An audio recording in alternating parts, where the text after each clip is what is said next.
Having a leadership coach or joining a leadership program, they're completely different. I've always been obsessed with personal and professional development opportunities. And the difference between a coach and the difference between an entrepreneurial program is going to be a coach is going to focus on you one-on-one. And they're going to come in and they're going to talk to you. And a lot of times it bleeds into some personal stuff too, because you don't really separate between something I've got going on in my personal life versus something I got going on in my professional life. You sort of integrate that when you're talking to a coach. A lot of people who are naysayers will say, oh, it's therapy. And they can say what they want. There's no question that therapy is the road less traveled, but it's people who are trying to get better.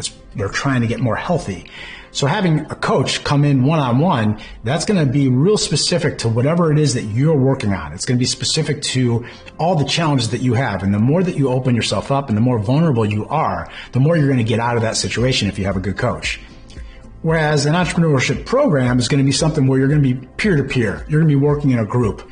I worked in several of these, and there are some incredible programs out there, and there's some bad ones. You surround yourself with networks of people that you feel are at a higher level so that you can raise up to their level. And I'll never forget how many things I learned sitting at tables with other people at an entrepreneurship program.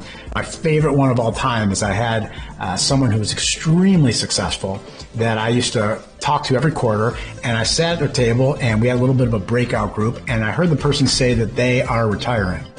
And I remember laughing because I knew the person wasn't going to retire.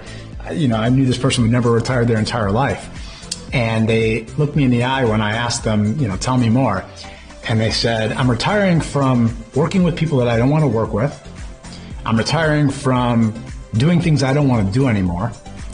And boy, I just remember looking back and going, wow, I want to retire. I want to retire so bad. I was working with people I didn't want to work with. I was doing things I didn't want to be doing. And it was sort of like a goal of mine. And what's incredible is that following that session that I was at, that workshop, that mindset changed the way I was going about how I would delegate things out, because I burned it in my head that I'm going to retire.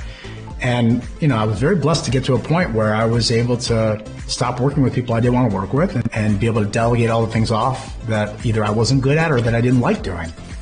The good news is if you go into one of these leadership programs and it's no good, you just get out of it.